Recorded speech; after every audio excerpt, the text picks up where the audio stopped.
ಕಾದಂಬರಿ ಆಗಿತ್ತು ಅಂದ್ರೆ ಒಂದು ಲಂಬಾಣಿ ಇಡೀ ತಾಂಡದ ನಿಘಂಟು ರೀತಿ ಇತ್ತು.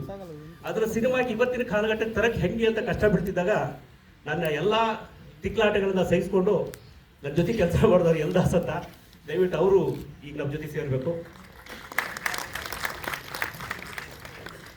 ಹಾಗೆ ಈ ಸಿನಿಮಾದ ನಾಯಕಿ ಗ್ರೀಷ್ಮಾ ಶ್ರೀಧರ್,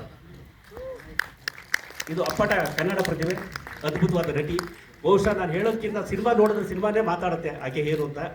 ಆಕೆ ಇವತ್ತು ನಮ್ಮ ಜೊತೆ ಇದ್ದಾರೆ, ಅವರು ಸ್ವಾಗತಿಸ್ತೀನಿ. ಸಿನಿಮಾ ಬಗ್ಗೆ ನಾನು ಮಾತಾಡಕ್ಕೆ ಹೋಗಲ್ಲ, ಯಾಕೆಂದ್ರೆ ಸಿನಿಮಾನೇ ಮಾತಾಡುತ್ತೆ. ಬಹುಶಃ ನಾನು ಇದೊಂದು ಆರ್ಗಾನಿಕ್ ಫಿಲಿಮ್ ಅಂತ ಹೇಳ್ತೀನಿ, ಒಂದು ಸಹಜವಾದ ಸಿನಿಮಾ ಅಂತೀನಿ.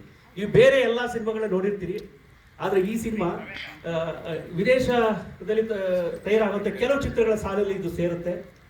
ಈ ಸಿನಿಮಾದಲ್ಲಿ ನೀವು ತುಂಬ ಸಹಜವಾದ ಚಿತ್ರ ಅಂತ ನೋಡ್ತೀರಿ. ಯಾವುದೇ ಅಬ್ಬರದ ಸಂಗೀತ ಇಲ್ಲ, ಸಂಗೀತ ಅಬ್ಬರ ಅಲ್ಲ, ಇಲ್ವೇ ಇಲ್ಲ. ನಮ್ಮ ಸಿನಿಮಾದಲ್ಲಿ ಮೇಕಪ್ ಇರಲ್ಲ, ಟ್ರಾಲಿ ಟ್ರ್ಯಾಕ್ ಆಗಲಿ ಈ ಥರದ ತಾಂತ್ರಿಕವಾಗಿ ಬೇರೆ ಏನೋ ಬಳಕೆ ಮಾಡಿರಲ್ಲ. ಹಾಗಾಗಿ ನಾನು ಈ ಸಿನಿಮಾನ ಒಂದು ಆರ್ಗಾನಿಕ್ ಫಿಲಿಮ್ ಅಂತ ಕರಿತೀನಿ. ಎಲ್ಲ ಕಲಾವಿದರು ಕೂಡ ತುಂಬ ಅದ್ಭುತವಾಗಿ ಸಹಜವಾಗಿ ಆ್ಯಕ್ಟ್ ಮಾಡಿದ್ದಾರೆ. ಬಹುಶಃ ಇದ್ರ ಬಗ್ಗೆ ನೀವು ಕೂಡ ಮಾತಾಡ್ತೀರಾ ಸಿನಿಮಾ ನೋಡಿದ ಮೇಲೆ. ಈ ಸಿನಿಮಾದ ಕಥೆಗಾರ್ತಿಯವರು ಅಮ್ಮ ಒಂದೆರಡು ಮಾತಾಡ್ತಾರೆ, ಒಂದು ನಿಮಿಷ. ಬಂಧುಗಳೇ, ನಿಮ್ಮೆಲ್ಲರಿಗೂ ಕೂಡ ನಾನು ಕೃಷ್ಣೇಗೌಡರಿಗೆ ಎಲ್ಲರ ಪರವಾಗಿ ಹಾರ್ದಿಕ ಅಭಿನಂದನೆಗಳನ್ನ ತಿಳಿಸ್ತಾ ಇದ್ದೀನಿ.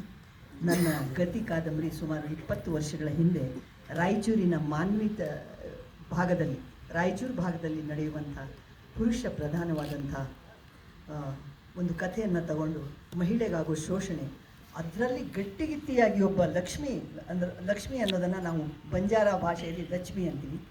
ಆ ರೀತಿಯಾಗಿ ಲಚ್ಚಿ ಎನ್ನುವಂಥ ಒಂದು ಪಾತ್ರವನ್ನು ನಾವು ತಗೊಂಡು ಈ ಕಥೆನ ನನಗೆ ಕೊಡಬೇಕು ಮೇಡಮ್, ಈ ಕಾದಂಬರಿನ ನಾನು, ಆದರೆ ನೀವೊಂದು ಪರ್ಮಿಷನ್ ಕೊಡಬೇಕು, ನೀವು ಅದನ್ನು ನಾನು ಹೊಸ ರೀತಿಯಲ್ಲಿ ಮಾಡ್ತೀನಿ.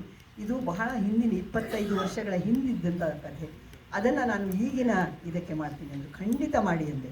ಯಾಕೆಂದರೆ ನಾವು ಒಂದು ಸಂದೇಶವನ್ನು ಕೊಡಬೇಕಾಗುತ್ತೆ. ಒಂದು ಸಿನಿಮಾ ಬರೀ ಮನೋರಂಜನೆಗಷ್ಟೇ ಅಲ್ಲ, ಅದರಿಂದ ಹಲವಾರು ಮನಸ್ಸುಗಳು ಬದಲಾವಣೆ ಆಗೋ ಸಾಧ್ಯತೆ ಕೂಡ ಇರ್ತದೆ. ಆದ್ದರಿಂದ ಇವತ್ತು ಈ ದೇಶದಲ್ಲಿ ಯಾಕೆ ನಾವು ಬದಲಾವಣೆ ಆಗಲ್ಲ ಅಂದರೆ ನಮ್ಮ ಮೇಲೆ ಪ್ರಭಾವ ಬೀರುವಂಥ ಸಿನಿಮಾಗಳು ಬರೋದು ಬಹಳ ಕಡಿಮೆ. ಅಂಥದ್ರಲ್ಲಿ ಇವತ್ತು ಈ ಒಂದು ಸಿನಿಮಾವನ್ನು ನೋಡೋಣ, ಏನು ಮಾಡಿದ್ದಾರೆ ಅಂತ ನನಗೆ ಕೂಡ ಕುತೂಹಲ ಇದೆ. ನಿಮಗೆಲ್ಲ ಶುಭ ಹಾರೈಸಿ, ಈ ಕಥೆಯಲ್ಲಿ ಬರುವಂಥ ಯಾವುದೇ ಪಾತ್ರ ಆಗಿರ್ಬೋದು ಇದು ಸಹಜವಾಗಿಯೇ ಇರುತ್ತೆ. ಆಮೇಲೆ ಅವರು ಆಯ್ಕೊಂಡಿರೋ ವಸ್ತು ಇದೆಯಲ್ಲ, ಆ ವಸ್ತು ಅಂದರೆ ಅದ್ರ ಸಾರ, ಆ ಸಿನಿಮಾದ ಸಾರ ನಾವು ಇದನ್ನು ಗ್ರಹಿಸಬೇಕಾಗ್ತದೆ. ನೋಡುಗರು ಕೂಡ ಸಿನಿಮಾ ತಯಾರು ಮಾಡುವಂಥ ಜನಗಳು ಎಷ್ಟು ಶ್ರಮ ಪಡ್ತಾರೋ ನೋಡುಗ ಕೂಡ ಅಷ್ಟೇ ಒಂದು ತಯಾರಾಗಬೇಕಾಗತ್ತೆ. ಅದಕ್ಕೆ ಮಹಾಕವಿ ಕುವೆಂಪು ಹೇಳ್ತಾರೆ, ನಾನೆತ್ತರಕ್ಕೆ ಏರುವುದಕ್ಕಿಂತ ಅಷ್ಟು ನೀನು ಎತ್ತರಕ್ಕೆ ಏರಬೇಕು ಅಂತಾರೆ. ನನ್ನ ಸಾಹಿತ್ಯವನ್ನು ಅರ್ಥ ಮಾಡ್ಕೋಬೇಕಾದ್ರೆ ನೀನು ನನ್ನ ಎತ್ತರಕ್ಕೆ ಏರುವಂತಾರೆ. ಹಾಗೆ ನಾವು ಕೆಲವು ಸಿನಿಮಾಗಳನ್ನು ನೋಡುವಾಗ ಬಹಳ ಗಮನವಿಟ್ಟು ನೋಡಬೇಕಾಗತ್ತೆ, ಮತ್ತು ಅದರ ಎತ್ತರಕ್ಕೆ ನಾವು ಆಳಕ್ಕೆ ಇಳಿಬೇಕಾಗತ್ತೆ, ಎತ್ತರಕ್ಕೆ ಏರಬೇಕಾಗತ್ತೆ. ಧನ್ಯವಾದಗಳು, ನಮಸ್ಕಾರ. ಕಳೆದ 4 ಚಿತ್ರದಲ್ಲೂ ಕೂಡ ಆಕೆ ಅದ್ಭುತವಾದ ಅಭಿನಯ ನೀಡಿ ಅನೇಕ ಅಂತಾರಾಷ್ಟ್ರೀಯ ಚಲನಚಿತ್ರೋತ್ಸವದಲ್ಲಿ ಭಾಗವಹಿಸಿತ್ತು. ಈ ಸಿನಿಮಾ ಕೂಡ ಅದಕ್ಕಿಂತ ಹೆಚ್ಚು ಪ್ರಶಸ್ತಿ ಪಡೆಯೋದ್ರ ಜೊತೆಗೆ ಪ್ರಶಂಸೆಯನ್ನು ಕೂಡ ಪಡೆದಿದೆ. ಆಕೆ ಒಂದೆರಡು ಮಾತಾಡ್ತಾರೆ. ನಮಸ್ಕಾರ.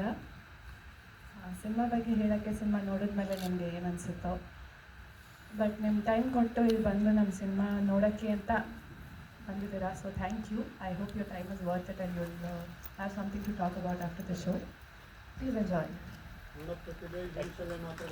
ಸರ್, ಎಲ್ಲರಿಗೂ ಅರ್ಥ ಆಗಲಿ ಅಂತ, most of time don't know ಕನ್ನಡಕ್ಕೂ ಅರ್ಥ ಆಗಲಿ ಅಂತ, ಅರ್ಥ ಆಗದೆ ಇರೋರ್ಗೂ ಅರ್ಥ ಆಗ್ತದೆ. ಕನ್ನಡ ಪ್ರತಿಭೆ ಅಂತ ಹೇಳ್ಬಿಟ್ಟಲ್ಲ, ಪ್ರತಿಭೆ ಎಲ್ಲಿದೆ? ಧನ್ಯವಾದಗಳು. ಸಿನಿಮಾ ನೋಡಿದ ಮೇಲೆ ತಮ್ಮ ಅಭಿಪ್ರಾಯನ ಹಂಚ್ಕೊಳ್ಳಿ. ನಾನು ಇಲ್ಲೇ ಇರ್ತೀನಿ. Thank you very much. ಈ ಚಲನಚಿತ್ರದ ನಂತರ ಚಿತ್ರತಂಡವನ್ನು ನೀವು ಪ್ರಶ್ನೆಗಳನ್ನು ಕೇಳಬಹುದು.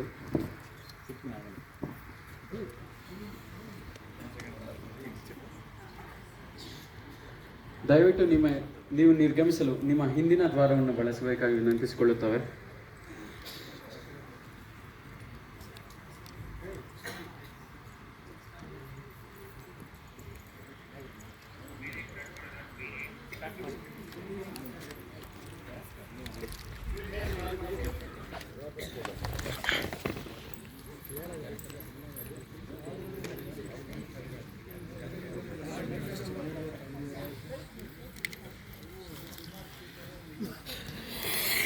ಧನ್ಯವಾದ.